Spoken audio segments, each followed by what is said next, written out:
तो अपन अगला टॉपिक शुरू करते हैं बेटा, है ना। वो माध्यिका की लंबाई और कोण समद्विभाजक की लंबाई वो पूरा हुआ अपना, उस पर सवाल भी अपन ने ले लिए। अब उसके बाद एक नया टॉपिक, और इसमें थोड़ी सी इम्पोर्टेंस ज़्यादा है, ध्यान से समझना है, धैर्य से समझना है। और जो टॉपिक है उसमें कुछ फॉर्मूले आएंगे, उन्हें याद भी करना है। तो पहला हेडिंग अपन क्या लिखेंगे, ऑर्थोसेंटर एंड पिडल ट्राइंगल,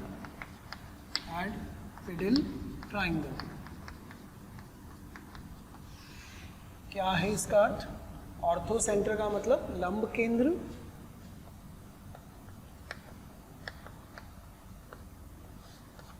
और पिडल ट्राइंगल का मतलब पदिक त्रिभुज। कौन सा त्रिभुज, पदिक त्रिभुज, ठीक है। तो पहले अपन ये समझ लें कि ये लंब केंद्र क्या होता है। तो पहला पॉइंट कि त्रिभुज एबीसी है, त्रिभुज एबीसी है, इसमें ए से शीर्ष लंब बनाया गया, फिर एक और बी से शीर्ष लंब बनाया गया, और सी से एक और शीर्ष लंब बनाया गया। तो इन शीर्ष लंबों का प्रतिच्छेद बिंदु ये एच, ये क्या कहलाता है, लंब केंद्र। तो क्या लिखेंगे, त्रिभुज में शीर्ष लंबों का प्रतिच्छेद बिंदु, त्रिभुज में शीर्ष लंबों का प्रतिच्छेद बिंदु लंब केंद्र कहलाता है, या लंब केंद्र होता है। तो त्रिभुज में शीर्ष लंबों का प्रतिच्छेद बिंदु ये लंब केंद्र होगा, ठीक है, पहली बात। दूसरी बात, जे लंब केंद्र जहां मिलते हैं ना त्रिभुज में, शीर्ष लंबों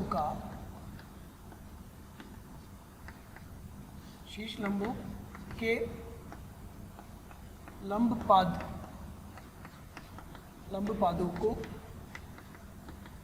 जोड़ने वाला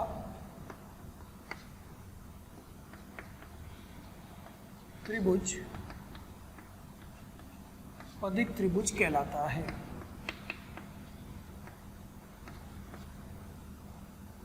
पदिक त्रिभुज कहलाता है, अर्थात ये जो शीर्ष लंब बने ना यहाँ आकर के मिले हैं इन बिंदुओं पर, इनको जोड़ेंगे तो एक नया त्रिभुज बनेगा।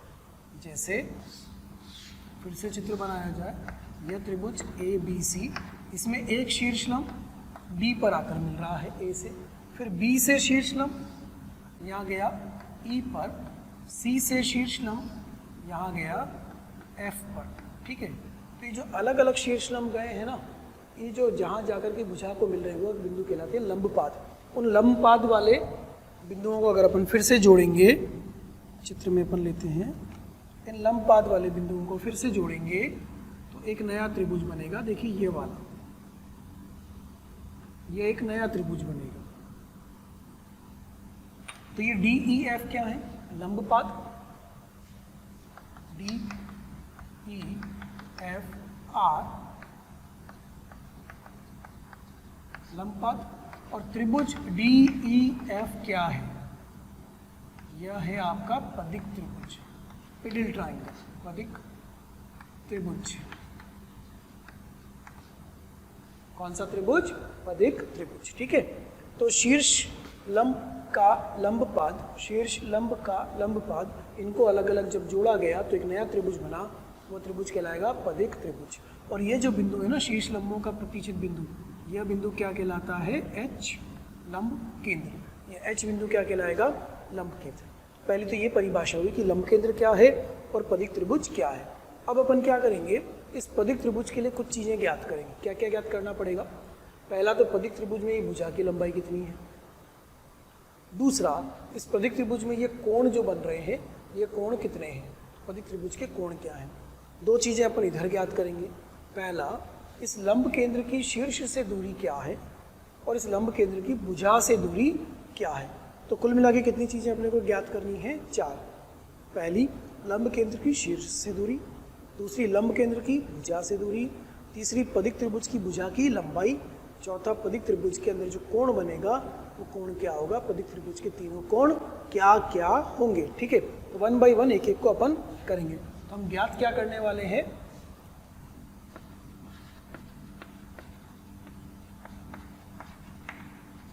वी हैव टू फाइंड, क्या क्या हमें ज्ञात करना है बेटा। पहला क्या ज्ञात करेंगे, लंब केंद्र की शीर्ष से दूरी। दूसरा क्या ज्ञात करेंगे, लंब केंद्र की भुजा से दूरी। तीसरा क्या ज्ञात करेंगे, पदिक त्रिभुज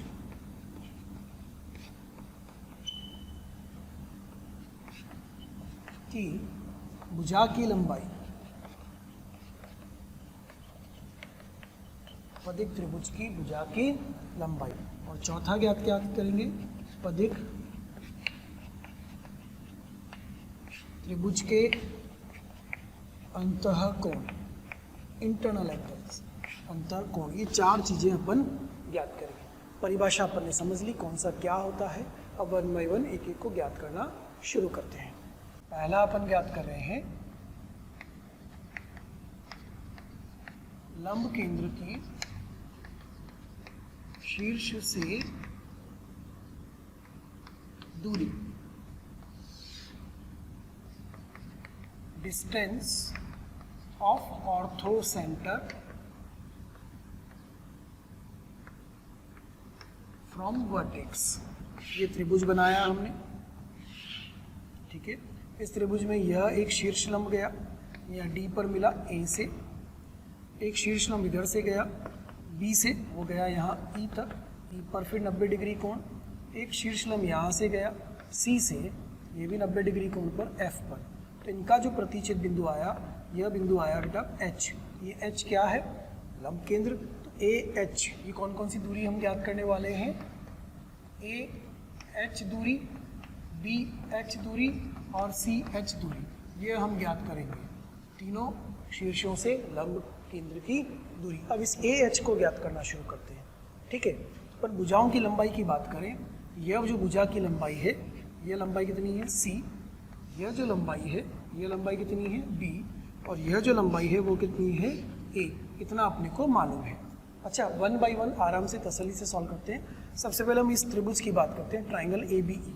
इन ट्राइंगल ए बी ई, थोड़ा सा अलग अलग चित्र में दिखाते हुए चलता हूँ मैं आपको। ट्राइंगल ए बी ई कुछ इस तरह का बन रहा है, यहाँ जाकर के 90 डिग्री बन रहा है। यह ई है, यह ए है, यह बी है, ट्राइंगल ए बी है। इस ट्राइंगल ए बी ई को ध्यान से देखिएगा, ये ट्राइंगल ए बी ई, ठीक है, वहाँ बना दिया। तो ये जो ए ई है इस पे 90 है। यह कोण कितना कोण है, यह कोण ए कोण है, यह कोण ए कोण है पूरा, ठीक है। यह लंबाई कितनी है, यह लंबाई सी है। तो हम इसको 90 लिख रहे हैं, तो क्या ये कर्ण होगा और ये लंब होगा और ये आधार होगा। तो आधार बटे कर्ण, मतलब A E upon C is equal to cos A लिख सकते हैं। तो ए ई लंबाई कितनी हो जाएगी यहाँ से, सी इंटू कॉस ए। ये ए ई लंबाई हमें मिल गई। यह लंबाई कितनी मिल गई हमें, सी कॉस ए। एक काम पूरा हुआ, ठीक है। अब अपन आते हैं ट्राइंगल नंबर 2 पर, ए एच ई पर। इन ट्राइंगल ए एच ई, कौन से त्रिभुज की बात कर रहे हैं बेटा, ट्राइंगल ए एच ई। इस ट्राइंगल ए एच ई को देखिएगा, ये वाला ट्राइंगल है, ट्राइंगल ए एच ई। इस वाले त्रिभुज की बात कर रहे हैं, यहाँ 90 डिग्री बन चुका है, ये 90 है। ये कोण मिल जाए तो थोड़ा सा कार्य आसान हो सकता है। अच्छा, ये लंबाई कितनी आ चुकी है, ये लंबाई सी कॉस ए के बराबर आ चुकी है। अगर अपन थोड़ा सा ध्यान दें तो हमें दिखाई दे रहा है कि इधर से इधर तक जाएंगे इस वाले त्रिभुज के अंदर, तो यह कोण कितना है सी, तो यह कोण कितना है 90, तो यह कोण कितना हुआ 90 माइनस सी, यह कोण कितना हुआ 90 माइनस सी। अच्छा, फिर से ध्यान से देखिएगा, ये वाला त्रिभुज है ना, ध्यान से मेरे साथ साथ चलिएगा।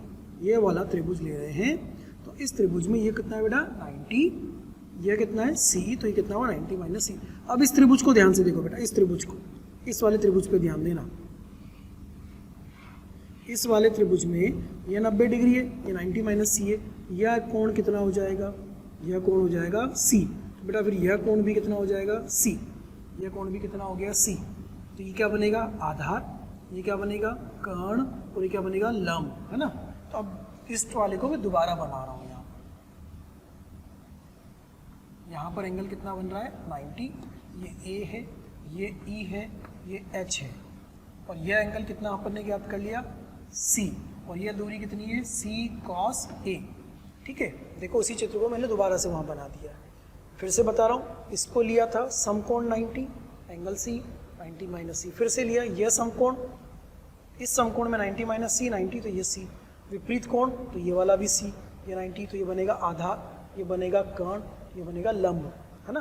तो लंब बटे कर्ण, लंब बटे कर्ण क्या हो जाएगा साइन सी, लंब बटे कर्ण मतलब A E upon A H, A H, A E upon A H is equal to कितना हो जाएगा साइन सी। देख ले आराम से, ये क्या बना कर्ण, सॉरी लंब, ये क्या बना आधार, ये क्या बना कर्ण, तो लंब बटे कर्ण क्या साइन सी बन जाएगा, वो हमने लिख दिया साइन सी। तो ए ई लंबाई भी तो अपने को पता है, ए बी लंबाई कितनी है, ए ई लंबाई की वैल्यू रखते हैं यहाँ पर, A E upon sine C is equal to A H आ गया। अब ए ई लंबाई कितनी है सी कॉस है, सी कॉस ए अपॉन साइन सी बराबर ए एच। आराम से समझते चलिए। अब सी कहाँ से आए, सी का मान कहाँ है, सी अपॉन साइन सी बराबर 2r होता है कि नहीं होता है, सी बराबर कितना हो जाएगा 2r into sine C. Therefore A H लंबाई कितनी हो जाएगी 2r sine C cos C upon sine C. एक बार सारे चीज़ें ध्यान से तसल्ली से देखते चलिएगा, है ना। ये ए एच से ये कौन सी हुआ, ये इस एंगल की वजह से, तो ये हो गया साइन सी। अब ये साइन सी कट गया, तो ए एच कितना आ गया 2r cos C. A H की लंबाई कितनी आ गई 2r कॉस सी। ऐसे ही अपन फिर शीर्ष बी से लंबाई निकालेंगे तो वो बी एच आएगा, और शीर्ष सी से लंबाई निकालेंगे तो वह सी एच आएगा। तो ये सी की वैल्यू आ गई 2r साइन सी। अब इसकी वैल्यू रख देते हैं, तो देयरफॉर ए एच कितना बन गया बेटा, ए एच बन गया, सी का मान रखा 2r साइन सी, और यहाँ पर ये कॉस ए अपॉन में कितना है साइन सी, तो ये साइन सी कटा, तो ये ए एच कितना आ गया 2r कॉस ए। तो जैसे हमने ये ए एच ज्ञात करा, शीर्ष ए से दूरी ये क्या है, इसको लिख लेते हैं अपन, लंब केंद्र की शीर्ष ए से दूरी, क्या कहेंगे इसको, लंब केंद्र की शीर्ष ए से दूरी, ए एच बराबर 2r कॉस ए।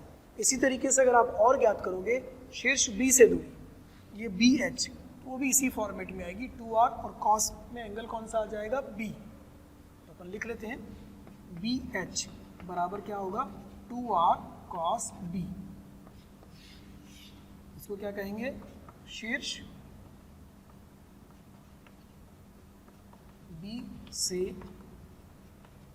दूरी, फिर सी एच बराबर 2r कॉस सी।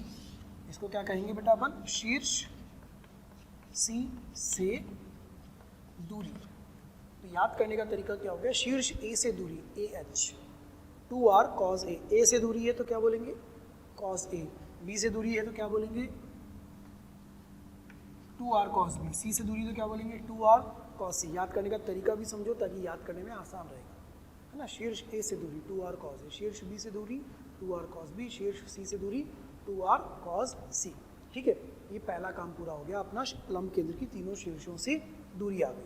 अब अगला करते हैं, लंब केंद्र की तीनों भुजाओं से दूरी ज्ञात करते हैं। तो इसी चित्र में अगर देखोगे तो भुजाओं से दूरी क्या बनेगी बेटा, ये एच डी दूरी, फिर ये इधर एच ई दूरी, और इधर ये एच एफ दूरी, है ना, वो बनेगी। एक बार नया चित्र बना लेते हैं अपन। Second, distance of ortho centre from side लंब केंद्र की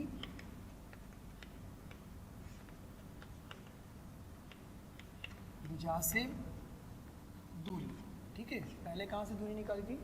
शीर्ष से। चित्र बनाया जाए फिर से, तसल्ली से समझिएगा। शीर्ष लंब ए से डी तक, शीर्ष लंब बी से ई तक, शीर्ष लंब सी से एफ तक, प्रतिच्छेद बिंदु कौन? एच, ठीक है। इतना काम हो चुका है। क्या ये ए एच दूरी हम ज्ञात कर चुके हैं? कर चुके हैं। हम क्या ज्ञात करने वाले हैं? एच डी दूरी, फिर एच ई दूरी, फिर एच एफ दूरी, यह हम ज्ञात करेंगे तीनों भुजाओं से दूरी। अच्छा, अब एक एक करके त्रिभुज पकड़ते हैं। In triangle A B D, कौन सा त्रिभुज लिया मैंने? त्रिभुज ए बी डी। मैं दोबारा बना देता हूँ यहाँ पर ताकि समझने में आसानी रहे आपको। ये वाला ए, यह वाला डी 90 डिग्री, यह बी, तो ये एंगल बी हुआ।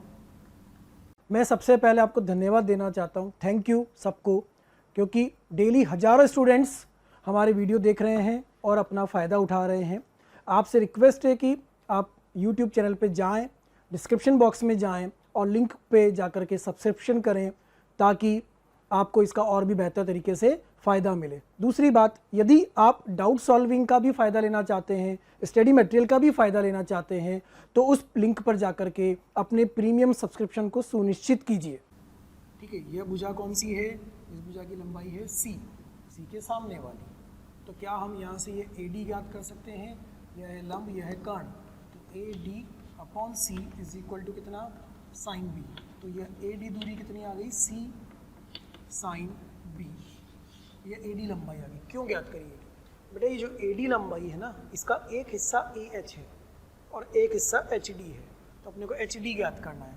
तो ये एच डी को क्या ए डी माइनस ए एच लिख सकते हैं? एच डी लंबाई को ए डी लंबाई माइनस ए एच लंबाई लिख सकते हैं। ए एच लंबाई हम ज्ञात कर चुके हैं अभी अभी। शीर्ष ए से दूरी क्या आई थी अभी? 2r cos है। तो ये एच डी बराबर कितना होगा? ए डी माइनस 2r cos ए। पहुंच गए यहाँ तक। ए डी भी अपन ज्ञात कर चुके हैं, तो एच डी लंबाई बराबर A D minus 2r cos A. A D लंबाई को क्या लिखोगे बेटा? सी साइन बी, बस C sine B minus 2r cos A, ठीक है। देख लो, ये वाला सी साइन बी आ चुका है। लंब बटे आधार, सॉरी लंब बटे कर्ण, ए डी अपॉन सी बराबर साइन बी। अब ये सी कहाँ से आए? Sine rule, C upon sine C equal to 2r। तो यहाँ से मिलेगा H D equal to 2r sine B sine C minus 2r cos A. देखो 2r तो कॉमन आ गया, आपके पास बचता है sign B sine C minus cos A, sign B sine C minus cos A.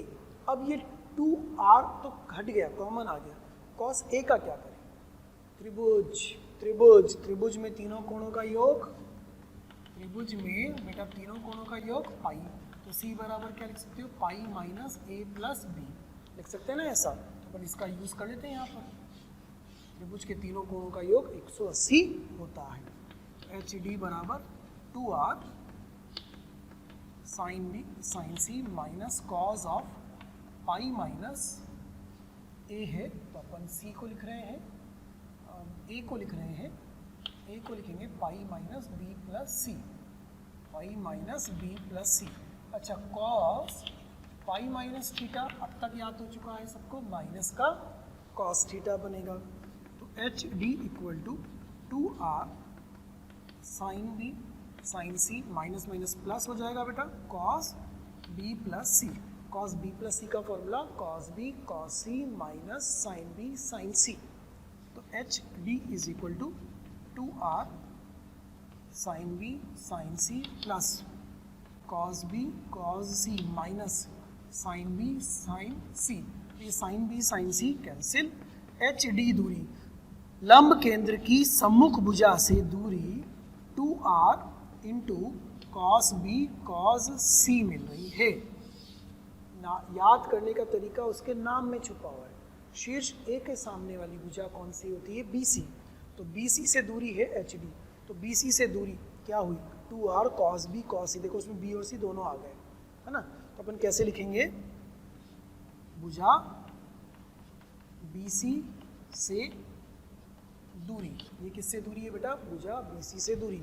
अगर ऐसे ही ज्ञात करोगे तो HE लिखोगे। अब HE में भुजा AC, क्या लिखोगे इसको? 2R cos A cos C। तो क्या लिखा जाएगा इसको? भुजा AC से दूरी। तो पहले लंब केंद्र की दूरी जब शीर्ष से लिखी थी तो cos A आया था, जब शीर्ष A से दूरी लिख रहे थे। भुजा BC से दूरी लिख रहे हैं तो cos B और cos C दोनों आ रहे हैं। ऐसे एक और लिखेंगे HF, उसमें आएगा 2R cos A cos B। तो इसको क्या बोलेंगे बेटा? कौन सी भुजा से दूरी? भुजा AB से दूरी। भुजा AB से दूरी, ठीक है। एक बार फिर मैं देखो अंडरलाइन करके बता रहा हूँ। ये HD कहाँ से दूरी है? भुजा BC से। HE कहाँ से दूरी है? भुजा AC से। और HF कहाँ से दूरी है? भुजा AB से। याद रखने का तरीका, इसकी वजह से थोड़ा सा जल्दी याद हो जाता है ना। एक बार मैं फिर से रिवाइज कराऊँ आपको। यहाँ चित्र बनाते हैं अपन। यह शीर्षलंब D तक गया A से, यह शीर्षलंब E तक गया, और यह शीर्षलंब C से इधर F तक गया, ठीक है। 90 डिग्री कोण में तीनों का प्रतिच्छेद बिंदु कौन हुआ? यह H, ठीक है। शीर्ष A से दूरी AH 2R cos A, शीर्ष B से दूरी 2R cos B, शीर्ष C से दूरी 2R cos C, ये वाली दूरी 2R cos B cos C, ये वाली दूरी 2R cos C cos A, ये वाली दूरी 2R cos A cos B। इस तरीके से उसको याद करो, ठीक है। बड़ा सा चित्र बनाते हैं, देखो एक यहाँ पर, और इस बड़े से चित्र में अपन तीनों को लिखते हैं।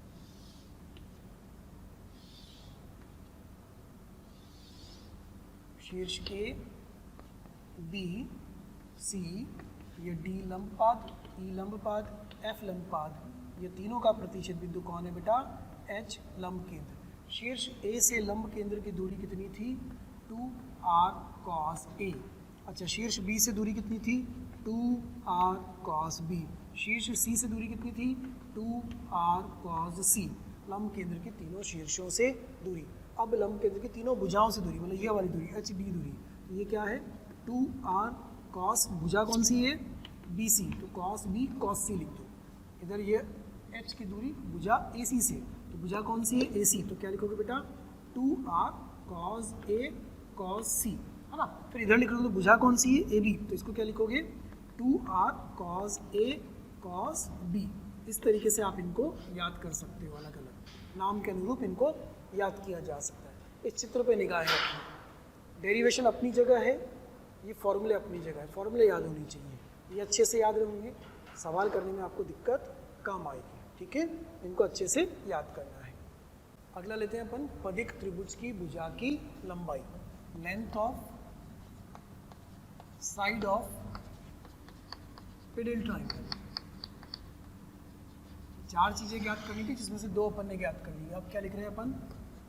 पदिक त्रिभुज की भुजा की लंबाई, पदिक त्रिभुज की भुजा की लंबाई, ठीक है। बनाए पहले तो पदिक त्रिभुज। पदिक त्रिभुज बनाने के पहले क्या क्या अपने को पता होना चाहिए कि पदिक त्रिभुज में जो बिंदु होंगे वो क्या क्या होंगे। देखो ये तो D, A से लंबपाद D पर, B से लंबपाद E पर, और C से लंबपाद F पर, ठीक है। तो ये जो बिंदु होगा, ये बिंदु क्या होगा? H लंब केंद्र। तो ये D E F, ये क्या कहलाएंगे? लंबपाद, फुट ऑफ परपेंडिकुलर्स। और ये H क्या कहलाएगा? लंब केंद्र। ये H क्या कहलाएगा? लंब केंद्र, ऑर्थो सेंटर। अब इस DEF को जोड़ोगे तो ये क्या कहलाएगा? पदिक त्रिभुज पेडल ट्राइंगल। तो ट्राइंगल DEF, इसको क्या नाम दोगे? पदिक त्रिभुज। यह बन गया आपका पदिक त्रिभुज। अब इस पदिक त्रिभुज की भुजा की लंबाई, मतलब हम क्या क्या ज्ञात करने वाले हैं? DE, EF और FD, हम ये भुजाओं की लंबाई ज्ञात करने वाले हैं। DE, EF, FD, इन तीनों भुजा की लंबाई क्या होगी? देखो, सबसे पहले हम इसमें एक वृत्त बनाए यहाँ पर, इस तरह से। थोड़ा आराम से, ध्यान से, तसल्ली से समझिएगा, चित्र पे ध्यान देना है। इस तरह से एक वृत्त बन रहा है यहाँ से गुजरता हुआ।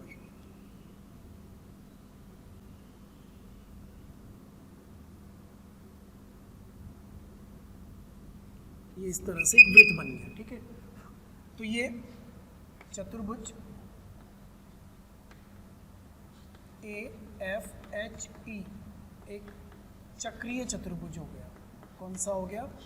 चक्रीय चतुर्भुज हो गया, ठीक है। ये कौन सा चतुर्भुज हुआ? चक्रीय चतुर्भुज, ये वाला हो गया। इस चक्रीय चतुर्भुज की क्या खास बात होती है कि विपरीत जो कोण होते हैं वो कैसे होते हैं? 180 डिग्री योग रखने वाले कोण होते हैं। मैं फिर से बनाता हूँ इस चित्र को। यहाँ पर ये वृत्त रहा, ये ऐसा गया है यहाँ से, ये यहाँ से ऐसा गया है, ये इधर और ये इधर, ठीक है। ये A है, ये F है, ये H है, ये E है। ये जो है ये अपनी पदिक त्रिभुज की भुजा है FE, ये वाली। आराम से, जल्दी नहीं। H से यहाँ तक जो जाने पर कोण बन रहा था वो कितना बन रहा था? 90। तो यहाँ से यहाँ तक जाने पर यह कोण कितना बन रहा है? 90। और इधर यह कोण भी कितना बन रहा है? 90, ठीक है। अब अगर आप इसको जोड़ दो, तो बेटा ध्यान से देखो इस वाले त्रिभुज को, क्या ये समकोण है? E पर समकोण है, तो AH क्या हुआ? इसके लिए AH क्या हुआ? व्यास कितना? हम इसको मान लेते हैं 2r डैश। AH कितना हुआ? व्यास 2r डैश। R तो इसका होता है ना, क्योंकि बड़े वाले का, तो अपन इसको नया नाम दे रहे R डैश। तो ये 2r डैश बराबर कितना? AH। अच्छा, AH का तो फॉर्मूला अपन लिख चुके हैं। AH कितना होता है? AH कितना होता है? AH क्या थी? लंब केंद्र की शीर्ष से दूरी। तो लंब केंद्र की शीर्ष A से दूरी क्या थी? 2r cos A। वो क्या होगी? 2r cos A। 2r cos A। अब हम क्या करें? इस वाले कोण को तो क्या नाम दिया गया? A। तो बेटा यह वाला कोण कितना हो जाएगा? पाई माइनस A। विपरीत कोणों का योग 180 होगा, क्योंकि चतुर्भुज कैसा है? चक्रीय चतुर्भुज, ये वाला चक्रीय चतुर्भुज बन रहा है। AFH HE EF AE, ये वाला। तो यहाँ पर ये कोण A है और ये वाला कोण पाई माइनस A है। तो साइन रूल लगाए इसके अंदर। Apply sine rule in triangle FHE। FHE में साइन रूल लगा रहे हैं, तो क्या लिखेंगे? EF upon sine of pi minus A बराबर 2r डैश। भुजा विपरीत कोण का साइन बराबर 2r डैश। तो ये EF बराबर कितना आ जाएगा? 2r dash into sine pi minus A। Sine pi minus A sine A बन जाएगा। तो EF बराबर आ जाएगा 2r dash into sine A। अच्छा, 2r डैश जो है वो 2r डैश जो व्यास है वो AH के बराबर है, और AH कितना है? 2r cos A। तो उसकी जगह क्या रख देंगे? 2r cos A। तो 2r cos A sin A। तो EF कितना आ गया? r into sine 2A। ये बन गया r इंटू साइन 2A। अच्छा, इसको एक और तरीके से लिख सकते हैं, और EF बराबर हम लिखें 2r sine A into cos A। तो साइन रूल के according 2r into sine A क्या होगा? A। तो EF बराबर क्या A cos A भी लिख सकते हैं? तो भुजा की लंबाई मिली कि नहीं मिली? मिल गई। क्या मिली? EF बराबर r साइन 2A या A cos A, मतलब A के सामने वाली भुजा की लंबाई मिली है। पदिक त्रिभुज में A के सामने वाली। ऐसे EF के अलावा अगर अपन बात करें अब FD की, तो FD किसके सामने आ रहा है? P के सामने। तो एफ डी को क्या लिखोगे, similarly F D is equal to R sine two B, और F D is equal to A के सामने वाली आपने लिखी थी ए कॉस ए, है ना, तो बी के सामने क्या लिखोगे, B cos B, B cos B, और ऐसे ही इसके सामने वाली E D, E D is equal to R sine two C, और E D is equal to C cos C. याद करनी पड़ेंगी ये पदिक त्रिभुज की तीनों भुजाओं की लंबाई, है ना, R sine two A, R sine two B, R sine two C, या A cos A, B cos B, C cos C, ये पदिक त्रिभुज की तीनों भुजा की लंबाई।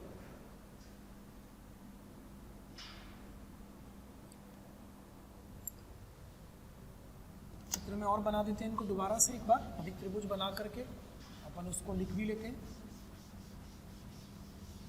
एक बड़ा सा चित्र बनाया जाए, शीर्ष लंब, तो शीर्ष A, B, C, D, E, F, ये 90 डिग्री, ये रहा अपना एच। पदिक त्रिभुज बेटा ये वाला बनेगा पदिक त्रिभुज, इन लंब पादों को जब जोड़ा जाएगा तो ये बनेगा पदिक त्रिभुज, ये बना पदिक त्रिभुज। अब इसकी भुजा की लंबाई याद रखने का तरीका समझना। शीर्ष ए के सामने है तो क्या लिखेंगे हम, आर साइन टू ए, वो रहा आर साइन टू ए, या फिर क्या लिख सकते हैं इसको, ए कॉस ए।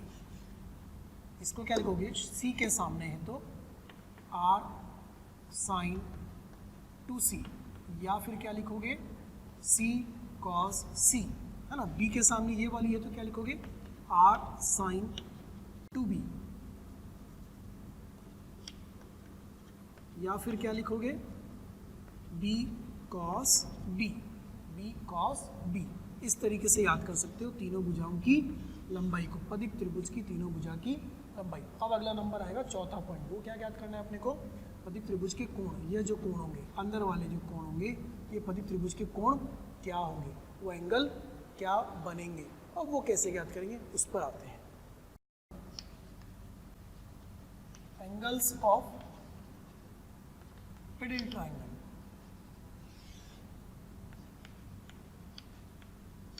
पदिक त्रिभुज के कोण, पदिक त्रिभुज में जो कोण बनेंगे वह कोण क्या होंगे।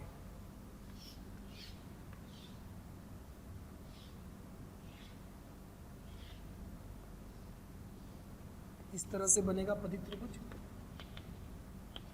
यह वाला एंगल, यह वाला एंगल, यह वाला एंगल, यह हम ज्ञात करना चाहते हैं। तो angle D, angle E, angle F, ये क्या है, ये हम ज्ञात करना चाहते हैं। अब इसके लिए चित्र बनाते हैं।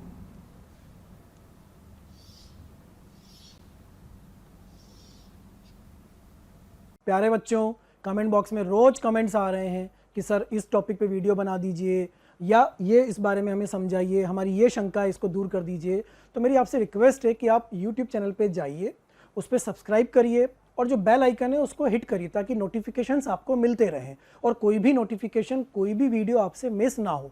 मैं ऐसा आपसे इसलिए कह रहा हूँ क्योंकि जिन भी टॉपिक्स की, जिन भी डाउट्स की, जिन भी बातों के बारे में आप वीडियोस चाह रहे हैं वो ऑलरेडी हमने पोस्ट किए हुए हैं, अपलोड किए हुए हैं, लेकिन वो आपसे मिस हो जाते हैं क्योंकि आपके पास प्रॉपर्ली नोटिफिकेशन नहीं आ पाते हैं। इसीलिए आपसे कहा जा रहा है कि आप सब्सक्राइब करिए ताकि कोई भी वीडियो आपसे मिस ना हो और कोई भी शंकाएं आपकी ना रहें।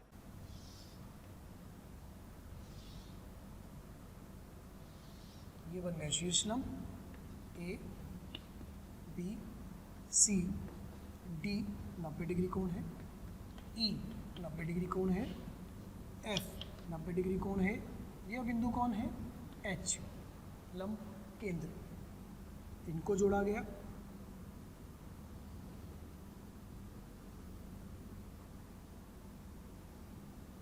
ये बना पदिक त्रिभुज। इस पदिक त्रिभुज के अंदर यह वाला कोण हम ज्ञात करने वाले हैं। इसको ज्ञात करने के लिए देखिए वृत्त बनाते हैं सबसे पहले यहाँ से।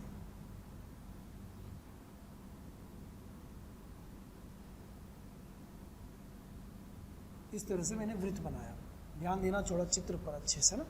ये मैंने एक वृत्त बनाया, तो ये BFHD, ये BFHD क्या हुआ? चक्रीय चतुर्भुज हो गया।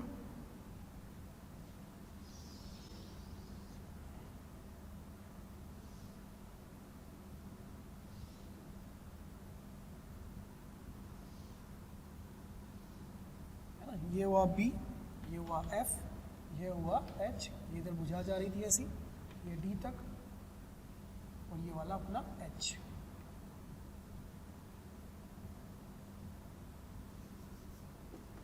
इस तरह का है। अब अगर ये वाला चक्रीय चतुर्भुज बना है BFHD, तो इसमें विपरीत कोणों का योग 180 होगा, विपरीत कोणों का योग 180 होगा। ठीक है, तो हम क्या करते हैं, इस वाली लाइन को पकड़ते हैं, इसको FH को, और अगर ये देखा जाए तो ये इस वृत्त की क्या है? जीवा FH।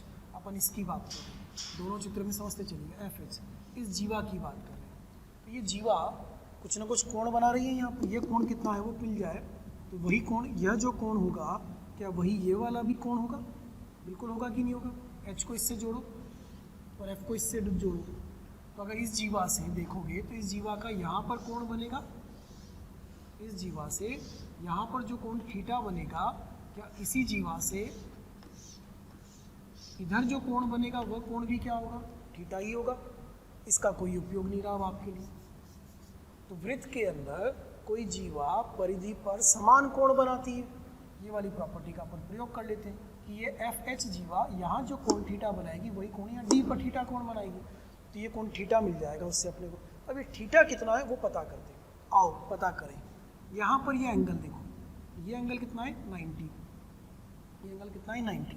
इस वाले त्रिभुज पे ध्यान देना, बड़े पर। यह एंगल कितना है? A। यह एंगल इधर जा करके ऐसे चलो, बिल्कुल इस बड़े वाले त्रिभुज के अंदर चलते चलो, तो बेटा ये एंगल कितना था? 90। ये कितना हुआ? A। तो ये कितना हुआ? 90 माइनस A। कितना हो गया? 90 माइनस A। तो यह कोण कितना मिला? 90 माइनस A। तो बेटा यह कोण भी कितना हो गया?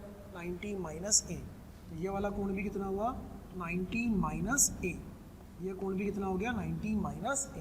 फिर से देखो, इस वाले त्रिभुज को ले रहे हैं, ये 90 गया यहाँ A से होता हुआ A से जाता जा रहा है, ये समकोण बन रहा है। यहाँ पर 90 डिग्री है, ये कोण कितना है? A। तो ये अपने आप कितना हुआ? 90 माइनस A। और यह जो कोण बनेगा वह कोण इसके बराबर होगा, वृत्त की परिभाषा से, है ना, परिधि पर कोण समान बनते हैं। ये कोण भी कितना हो गया? 90 माइनस A। ये वाला कोण D से H को जोड़ने पर 90 माइनस A आधा कोण। अब एक और काम करें, ऐसा ही चित्र अपन इधर बनाते हैं, इस तरफ। ठीक है, ऐसा ही चित्र इधर बनाते हैं, एक और वृत्त बनेगा।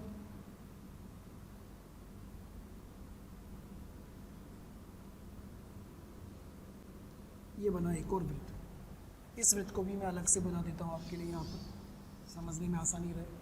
चक्रीय चतुर्भुज इसमें भी बन रहा है ना। तो इसमें यहाँ पर H इधर तक गया, E इधर तक गया, D और इधर तक गया C।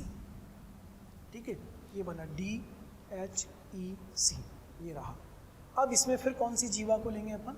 अपन इस जीवा को पकड़ेंगे, HE। देखना इधर, HE जीवा पकड़ रहे हैं। तो इस HE जीवा से जो कोण यहाँ बनेगा, जो कोण यहाँ बनेगा, क्या उसी जीवा से वह कोण यहाँ भी बनेगा?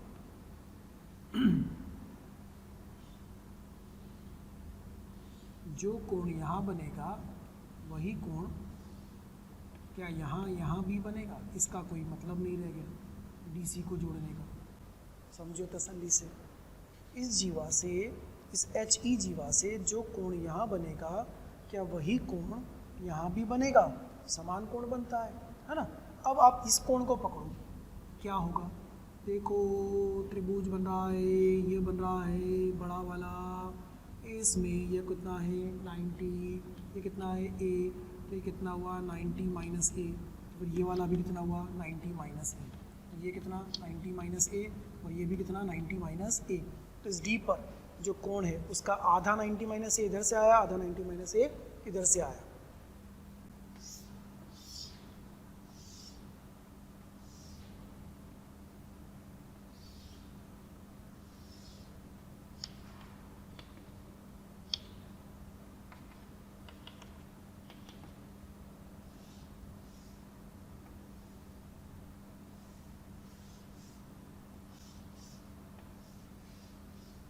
देखिए हम सारा खेल ख़त्म कर चुके हैं, इस h को वही बनाते हैं, इसकी वजह से हमने ये कोण 90 माइनस ए प्राप्त करा। देख लो आप 90 माइनस ए, तो ये वाला कोण भी कितना आया था 90 माइनस ए, और ये कोण भी कितना आया था 90 माइनस ए, तो एंगल डी मिल जाएगा आपको। तो एंगल डी कितना मिल जाएगा, एंगल डी होगा 90 माइनस ए प्लस 90 माइनस ए, कितना हो गया बेटा पाई माइनस 2a एंगल डी। तो शीर्ष ए के सामने वाला कितना हो गया पाई माइनस 2a। ऐसे ही एंगल ई, एंगल ई किसके सामने जा रहा है बी के सामने, तो वो 90 minus B plus 90 minus B बन के पाई माइनस 2b हो जाएगा। और एंगल एफ कौन से शीर्ष के सामने जा रहा है सी के सामने, तो वो बनेगा 90 माइनस सी प्लस 90 माइनस सी मतलब पाई माइनस 2c। इस तरीके से आप इन कोणों को याद कर सकते हो। डी का मतलब क्या हुआ, शीर्ष ए के सामने वाला, है ना। एंगल ई शीर्ष बी के सामने वाला, एंगल एफ शीर्ष सी के सामने वाला। अकॉर्डिंगली एंगल ए के सामने वाला है तो पाई माइनस 2a, इसको समझिएगा। फिर से एक्सप्लेन करता हूँ पूरे को। इस कोण को हम दो भागों में बांट रहे थे, दो अलग अलग टुकड़ों में तोड़ दिया था, ये वाला कोण और ये वाला कोण, वो दोनों ज्ञात करें, आंसर आ गया। चक्रीय चतुर्भुज बन जाएगा, वृत्त बनाएंगे तो, है ना। इस वाले कोण को, इस जीवा को ले रहे हैं, इस जीवा के अकॉर्डिंग यहाँ जो कोण बनेगा वही कोण यहाँ पर भी बनेगा, ये दोनों बराबर। यह कोण ज्ञात करने के लिए इधर से यहाँ तक इस बड़े त्रिभुज पे गए, इस बड़े त्रिभुज में ये को एंगल कितना है 90, ये ए तो 90 माइनस ए, ये वाला भी 90 माइनस ए, ये वाला भी 90 माइनस ए, ठीक है। अब इधर से चले, इधर इस बड़े त्रिभुज को पकड़ा, इस बड़े त्रिभुज में ये 90 तो ये ए, तो ये 90 माइनस ए, तो इस जीवा की वजह से ये 90 माइनस है, तो इसी जीवा से यहाँ पर भी 90 माइनस ए, तो इस जीवा की वजह से, इस जीवा की वजह से इधर 90 माइनस ए, तो ये वाला भी 90 माइनस ए, ठीक है। इस तरह से सारे एंगल मिल गए, angle D, angle E, angle F, पाई minus 2a, pi minus 2b, pi minus 2c, ये अपने को याद कर लेना है। लंब केंद्र की शीर्ष ए से दूरी 2r cos a, लंब केंद्र की शीर्ष बी से दूरी 2r cos b, लंब केंद्र की शीर्ष सी से दूरी 2r cos c, फिर लंब केंद्र की भुजा BC से दूरी 2r cos b cos c, लंब केंद्र की भुजा AB से दूरी 2r cos a cos b, लंब केंद्र की भुजा AC से दूरी 2r cos a cos c। ये तो लंब केंद्र की दूरी हुई शीर्षों से और भुजाओं से। फिर उसके बाद अपन ने क्या ज्ञात करा, पदिक त्रिभुज की भुजा की लंबाई और पदिक त्रिभुज के कोण। तो पदिक त्रिभुज की भुजा की लंबाई क्या आई थी अभी आपके पास, वो आई थी r sin 2a, r sin 2b, r sin 2c, है ना। शीर्ष ए के सामने जो भुजा जा रही थी वो r sin 2a, बी के सामने जो जा रही थी वो r sin 2b, सी के सामने जो जा रही थी वो r sin 2c। पदिक त्रिभुज के कोण क्या है, शीर्ष ए के सामने वाला कोण पाई माइनस 2a, शीर्ष बी के सामने वाला कोण पाई माइनस 2b, शीर्ष सी के सामने वाला कोण पाई माइनस 2c। इस तरह से आपको मिल गए थे, है ना। एक बार फिर से बड़े से चित्र में दर्शा देते हैं इन सबको।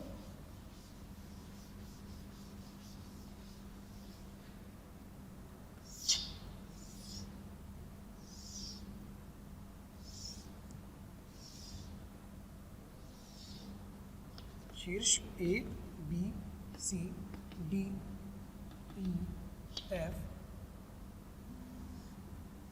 ये रहा पदिक त्रिभुज। तो ये लंबाई अपन ने कितनी लिखी थी r sin 2a, ये लंबाई अपन ने लिखी थी r sin 2c, और ये लंबाई लिखी थी r sin 2b। यह कोण कितना लिखेंगे पाई माइनस 2a, यह कोण कितना लिखेंगे पाई माइनस 2b, और यह कोण कितना लिखेंगे पाई माइनस 2c। इस तरीके से आप इनको याद कर सकते हो। लिख लीजिए, इसको नोट कर लीजिए, चित्र फिर से बना के रख लीजिएगा, काम आएगा चित्र। तो दो इंपॉर्टेंट पॉइंट अपने को यहाँ मिल गए, चित्र में तो अपन ने बना लिया, दो इंपॉर्टेंट पॉइंट भी मिले अपने को। वो क्या मिले हैं अपन वो भी लिख लेते हैं, इंपॉर्टेंट पॉइंट्स, ठीक है। ध्यान से देखोगे तो जो पदिक त्रिभुज बन रहा था उसमें इस तरह से लाइन जा रही थी, तो ये कोण को आधा आधा बांट रही थी, है ना। ऐसे इधर लाइन जा रही थी, ये भी कोण को आधा आधा बांट रही थी, और इधर से जो लाइन जा रही थी वो भी कोण को आधा आधा बांट रही थी, ठीक है। तो अगर हम बोले तो ये जो शीर्ष लंब है ना, त्रिभुज ए बी सी के शीर्ष लंब, त्रिभुज ए बी सी के शीर्ष लंब पदिक त्रिभुज के लिए क्या है? अंतःकोण समद्विभाजक। पदिक त्रिभुज के लिए वो क्या है? अंतःकोण समद्विभाजक। पदिक त्रिभुज में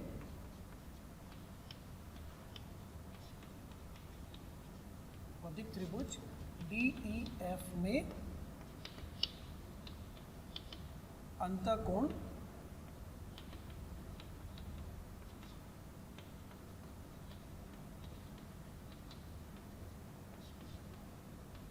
भाजक है। त्रिभुज ABC के जो शीर्ष लंब है, पहला पॉइंट, वो पदिक त्रिभुज DEF में अंतःकोण समद्विभाजक है, एंगल बाइसेक्टर है। इसी से क्या पता चला? H त्रिभुज ABC का लंब केंद्र है, परंतु त्रिभुज DEF का अंतः केंद्र है। ऐसा क्यों है? ऐसा क्यों है? क्योंकि त्रिभुज ABC के लिए ये ADEF ये सब शीर्ष लंब है, तो शीर्ष लंबों का प्रतिच्छेद बिंदु क्या बन जाता है? लंब केंद्र। लेकिन बेटा पदिक त्रिभुज के अंदर यही क्या है? कोण समद्विभाजक। तो कोण समद्विभाजकों का प्रतिच्छेद बिंदु क्या बन जाता है? अंतः केंद्र, ठीक है ना। तो त्रिभुज ABC में ADBECF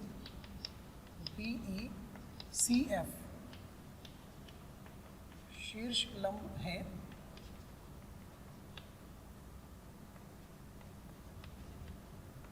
इसीलिए लंब केंद्र H है, ठीक है। इसीलिए लंब केंद्र H है।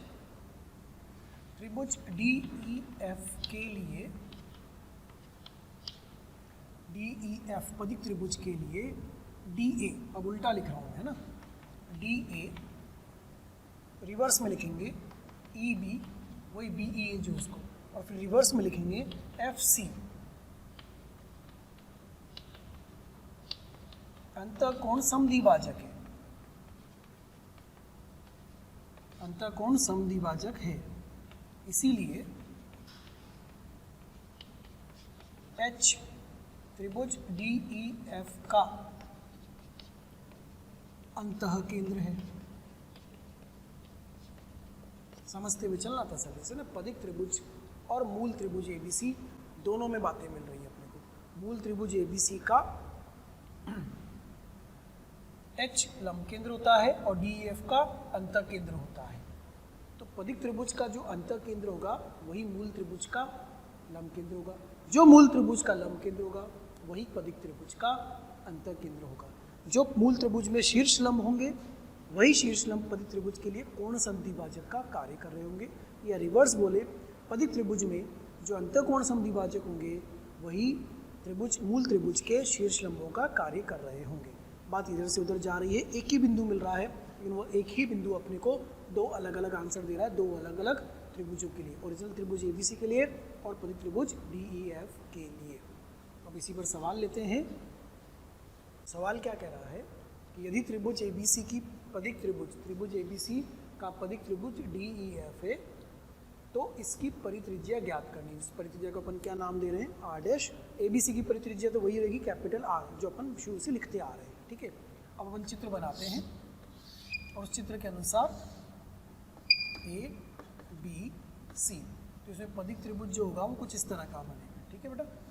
ये बनेगा DEF। इसमें यह कोण कितना था? पाई माइनस 2a, ये वाला कोण था पाई माइनस 2a। तो इसके लिए परित्रिज्या ज्ञात करनी है। तो इसके लिए इसको नाम दिया है अपन ने r डैश, इसकी परित्रिज्या को, और इस बड़े वाले की कितनी है r। अपन इसकी परित्रिज्या ज्ञात करना चाहते हैं, क्या लगाएं, sine rule. Apply sine rule in triangle DEF, apply sine rule in triangle DEF। इस पदिक त्रिभुज में साइन रूल लगा रहे हैं, तो भुजा बटे कोण क्या लिखेंगे, EF upon sine pi minus 2a, क्योंकि पदिक त्रिभुज का अंतःकोण pi minus 2a, pi minus 2b, pi minus 2c होता है, बराबर कितना, जो इसकी परित्रिज्या होगी वो क्या मानी है अपन ने, r डैश। इसके लिए r डैश मान चुके हैं, r किसका है, बड़े वाले ABC का है। EF क्या था, पदिक त्रिभुज की भुजा की लंबाई। पदिक त्रिभुज की भुजा की लंबाई क्या थी बेटा, r साइन 2a। अच्छा, sine pi minus theta, sine theta, sine 2a बराबर कितना आ जाएगा, 2r डैश। तो साइन 2a कैंसिल, ये r बराबर r डैश, तो r डैश बराबर कितना आ गया, r/2। इसको याद भी करना है, ये एक बहुत इंपॉर्टेंट रिजल्ट मिल गया है ना, बहुत ही महत्वपूर्ण रिजल्ट मिल रहा है। वो रिजल्ट क्या है, उस रिजल्ट को शब्दों में याद रखेंगे कि पदिक त्रिभुज की परित्रिज्या मूल त्रिभुज की परित्रिज्या का आधा होती है। पदिक त्रिभुज की परित्रिज्या मूल त्रिभुज। यदि आप हमारे वीडियोस को देख रहे हैं और आपको वो पसंद आ रहे हैं तो मेरी आपसे रिक्वेस्ट है कि आप उनको लाइक करें, सब्सक्राइब करें, शेयर करें, ताकि वो और भी ज़रूरतमंद विद्यार्थियों तक पहुंच सके और उसका लाभ वो उठा सकें। आपके प्यार और स्नेह को देखकर हमारी टीम मोशन की पूरी टीम हाईली मोटिवेटेड है और हमारा हमेशा पूरा प्रयास है और रहेगा कि आपको बेहतर से बेहतर कंटेंट प्रोवाइड करते रहें। की परित्रिज्या का आधा होती है।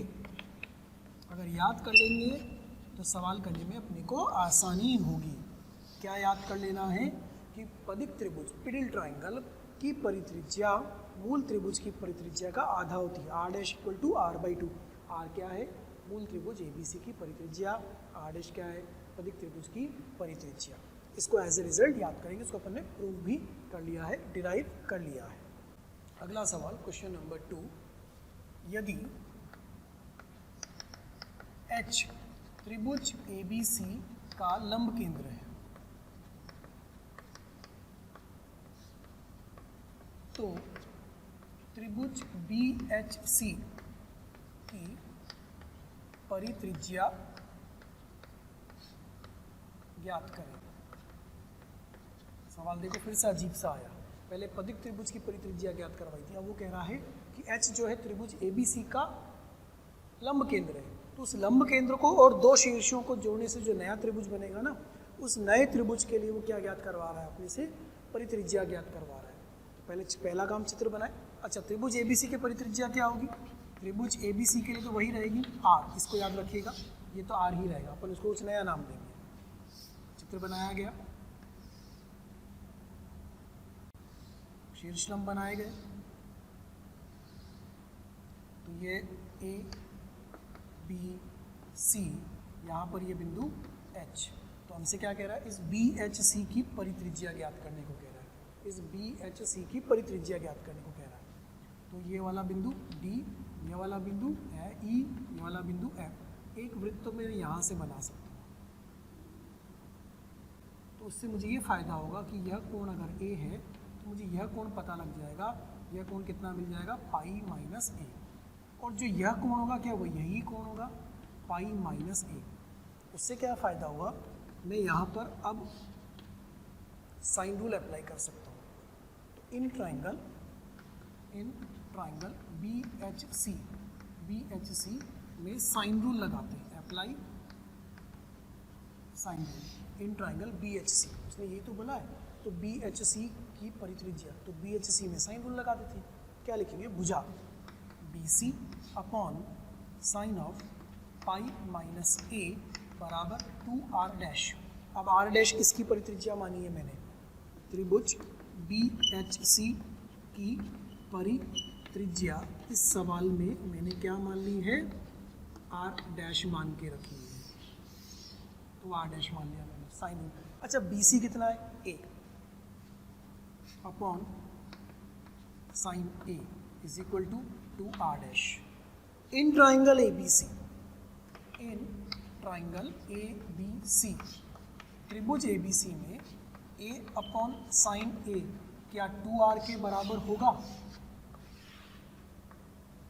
त्रिभुज ए बी सी में ए अपॉन साइन ए क्या 2r के बराबर होगा? होगा। तो हम लिख सकते हैं कि 2r बराबर 2r डैश। तो r डैश बराबर कितना आया, r। इसका मतलब क्या कहना चाहता है तो इसे कि त्रिभुज ए बी सी की जो परित्रिज्या होगी ना, वही परित्रिज्या लंब केंद्र को दो शीर्षों से जोड़ने वाले त्रिभुज की भी होगी।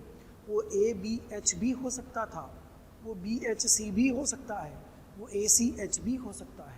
लंब केंद्र को दो शीर्षों से जोड़ के जो नया त्रिभुज बनाओगे उसकी परित्रिज्या और दिए गए त्रिभुज की परित्रिज्या आपस में कैसी आती है, बराबर आती है।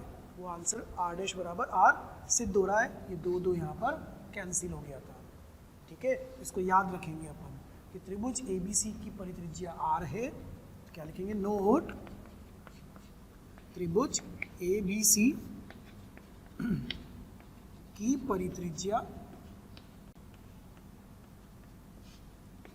आर है, तो त्रिभुज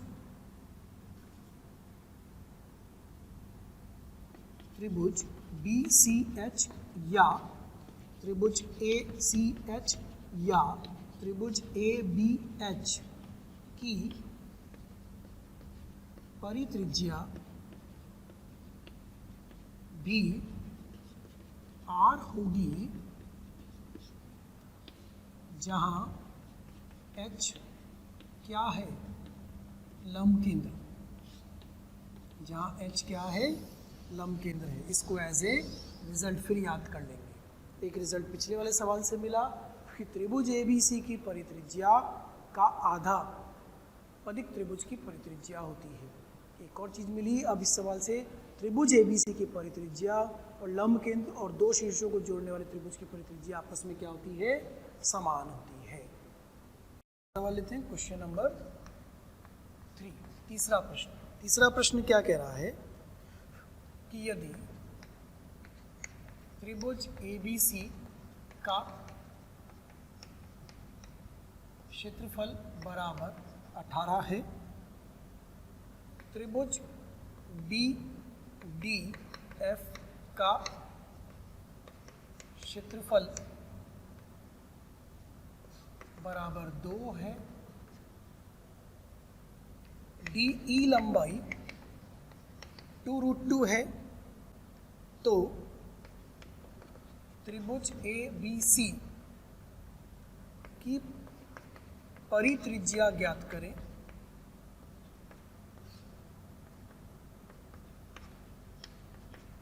जहां पर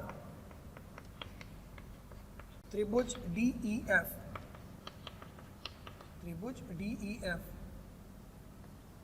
पदिक त्रिभुज है, जहां पर त्रिभुज डी ई एफ पदिक त्रिभुज है। सवाल क्या है कि त्रिभुज ए बी सी का क्षेत्रफल 18 दिया हुआ है और त्रिभुज बी डी एफ का क्षेत्रफल 2 दिया हुआ है, और हमसे बोला जा रहा है कि यदि डी ई लंबाई 2√2 है, डी ई लंबाई, डी एफ लंबाई, इसको डी ई नहीं डी एफ लिखिएगा, डी एफ लंबाई, डी एफ क्योंकि बी डी एफ में काम आएगा, डी एफ लंबाई 2√2 है, तो त्रिभुज ए बी सी की परित्रिज्या ज्ञात करके बताएं कि वह कितनी होगी। सबसे पहला काम क्या होगा, चित्र बनाने का होगा, और चित्र बना करके फिर अपन ज्ञात करने की कोशिश करते हैं कि कैपिटल आर कितना आएगा। ये चित्र बना के शुरू करते हैं सवाल को।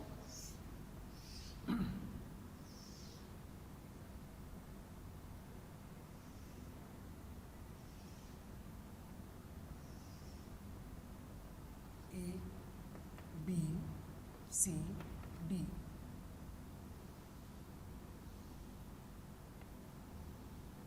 ये वाला ई, ये वाला एफ। तो हमें एक तो ये दिया है बी डी एफ,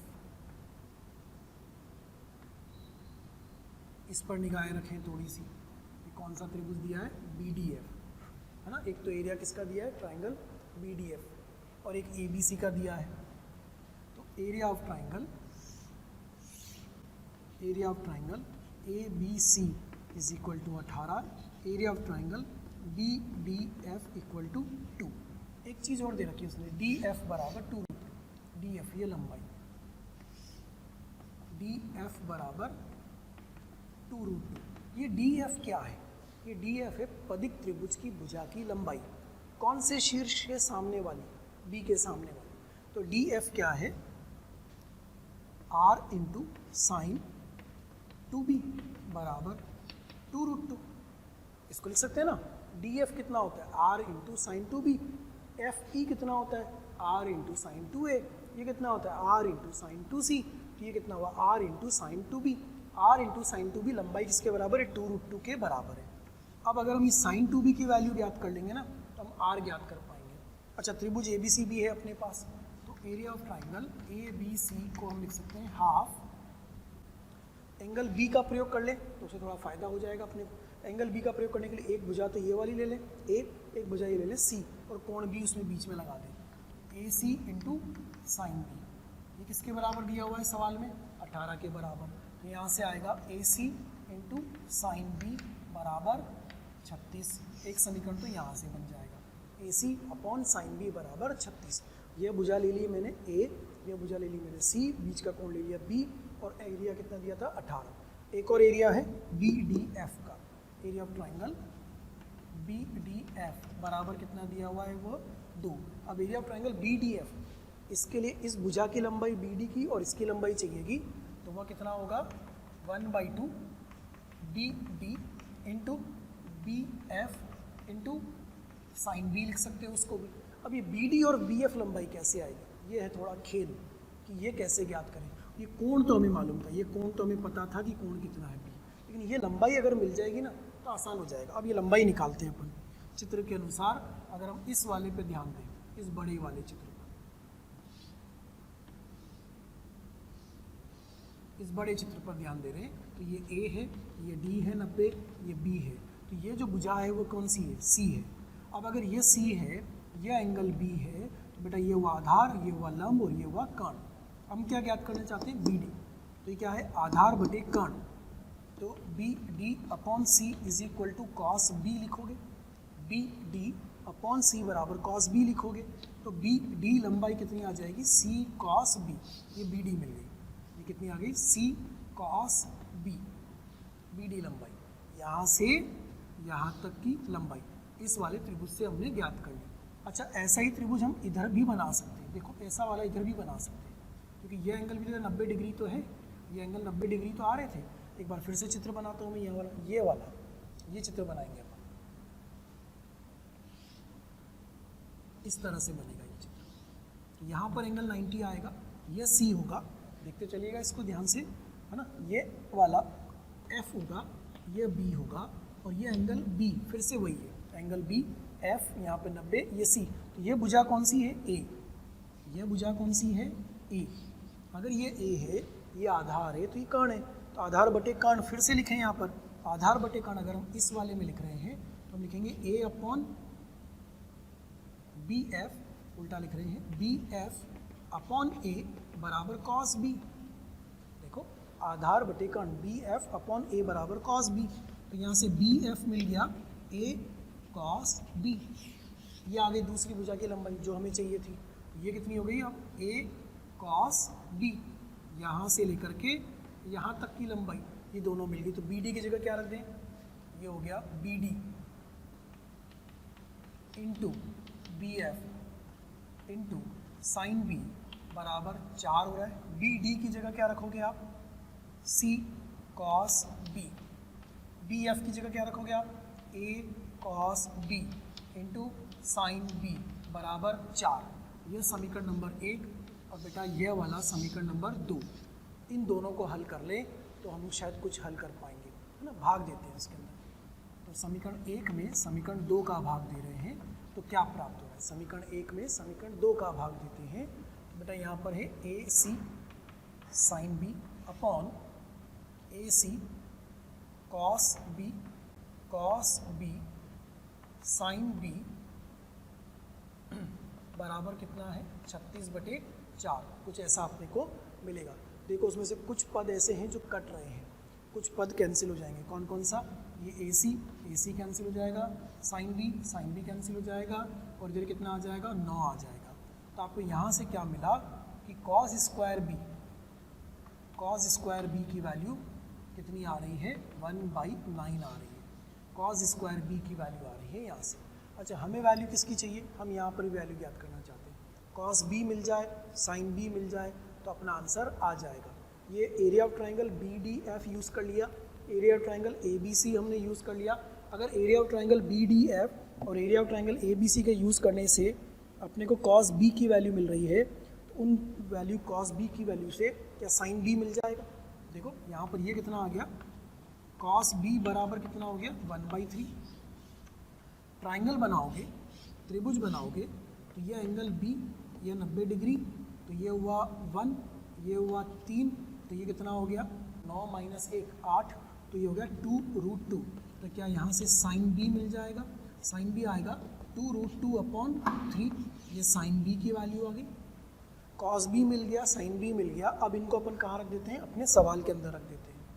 कहाँ लिखे हैं बेटा? अपन थोड़ी सी जगह दिखा लो, जैसे सवाल में यहाँ पे जगह है ना, यहाँ पे लिखते हैं अपन, यहाँ लिखते हैं। तो ये रहा अपना फॉर्मूला। तो r इंटू साइन 2b बराबर कितना था 2√2, तो r into 2 sine b cos b बराबर 2√2। तो बेटा ये 2 और 2 तो कट गया, साइन b cos b की वैल्यू यहाँ रखते हैं। तो r इंटू साइन b की वैल्यू 2√2/3, cos b की वैल्यू रखो 1/3 बराबर √2। तो ये √2 फिर कट जाएगा, है ना, और r का वैल्यू कितना आ जाएगा 9/2। यही तो हम ज्ञात करना चाह रहे थे, यही तो हमें ज्ञात करना था। फिर से समझो, पूरे सवाल को समझो, तसल्ली से समझो। उसने क्या बोला था? त्रिभुज ABC का क्षेत्रफल, ठीक है, त्रिभुज ABC का क्षेत्रफल, कोण B का प्रयोग करते हैं। उसने क्या बोला था? त्रिभुज BDF का क्षेत्रफल, ठीक है भाई साहब, ये भुजा बीच वाला कोण, BD into BF into sine B, BD into BF into sine B, BD BF ज्ञात करना था। तो BD ज्ञात करने के लिए इस बड़े त्रिभुज का प्रयोग करा, BD मिल गया। इसके लिए इस वाले त्रिभुज का प्रयोग करा, BF मिल गया, रख दिए। दोनों समीकरण को हल कर लिया। किसका मान आया? cos स्क्वायर b का। cos स्क्वायर b से किसका आ गया? cos b का। प्लस माइनस 1/3 में से प्लस 1/3 वाला अपन ने लिया, क्योंकि अंतःकोण न्यून कोण है ना। अब ये आ गया। cos b से क्या निकाल लिया? sin b। cos b sin b दोनों उठाए और कहाँ रखे? इस फॉर्मूले में df में, क्योंकि उसने df दिया था। df क्या थी? पदिक त्रिभुज की भुजा की लंबाई। पदिक त्रिभुज की भुजा की लंबाई क्या थी? r sin 2b, b के सामने वाली। तो r sin 2b में रखा, sin b cos b के मान रखो, आंसर आ जाएगा r बराबर 9/2। तो ये क्या मिला? त्रिभुज ABC की परित्रिज्या 9/2। अब देखो इस सवाल में 2-3 चीज़ें यूज़ हुई। एक तो क्षेत्रफल यूज़ हुआ, क्षेत्रफल के अलावा ये भी यूज़ हुआ कि पदिक त्रिभुज की भुजाएं की लंबाई क्या होती है, और चित्र में जो ज्योमेट्री लग रही है वो तो अपनी जगह लगी रही। लिखिए इसको। जो वीडियोस आप देख रहे हैं, जो वीडियोस हम आपको पढ़ा रहे हैं, यदि आप वीडियो वो चाहते हैं और भी मटेरियल चाहते हैं, स्टडी मटेरियल चाहते हैं, तो आप एक नंबर नोट कर लीजिए और उस नंबर पर कॉल कीजिए। नंबर है 1821 21 799, अर्थात 1800 21 21 799। Thank you.